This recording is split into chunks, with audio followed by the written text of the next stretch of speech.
மாற்றங்களை கொண்டு வரணும். என்ன பண்ண போறீங்க கட்சி ஆரம்பிச்சு? அதான் அரசியலில் குதிச்சு என்ன பண்ண போறீங்க? சில சாதனைகளை பண்ணுங்க. அது என்ன சாதனை? ஒரே ஒரு சாதனை மட்டும் சொல்லுங்க, நல்லா நச்சுன்னு. நாளைக்கு சொல்றேன். ஐயா மேரேஜ் பிளான் இருக்காங்க. ஹாலிவுட் நடிகை. ஹாலிவுட் நடிகையா? ஆமா பார்த்துட்டு இருக்காரு. ஐயா இன்னொன்று கொடுக்குறீங்க. ஹாலிவுட் நடிகை மேரேஜ் பண்ண போறீங்க? ஆமா. யார் அவங்க? அதெல்லாம் இல்லை, அந்த ஆசையில் அந்த ஆசைலாம் கிடையாது. அவர் வேற ராயல் ஃபீல்டு வாங்கி நிறுத்திருக்காரு.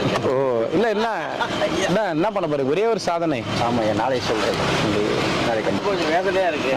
அவங்க ஓகே சொல்லிட்டாங்களா வரலான்னு கேட்கிறாரு ஐயா. நீங்க இப்ப அரசியல குதிச்சுட்டா உங்க பிசினஸ்ல யார் பாத்துக்கிட்ட? ஐயா சீடர் ஒன்று ரெடி பண்ணியிருக்கேன். எங்க இருக்கிறாங்க? சிஷியப்புல இருக்காப்புல ஐயா. எங்க? அவர் இந்த நலையம்பாளையத்தில். ஆமாம், அவர் பார்த்துப்பாரு. நீங்க அரசியல பார்த்துப்பீங்க. பாத்துங்க. ஐயாவும் கூப்பிட்டு போறேன். அதுக்குமா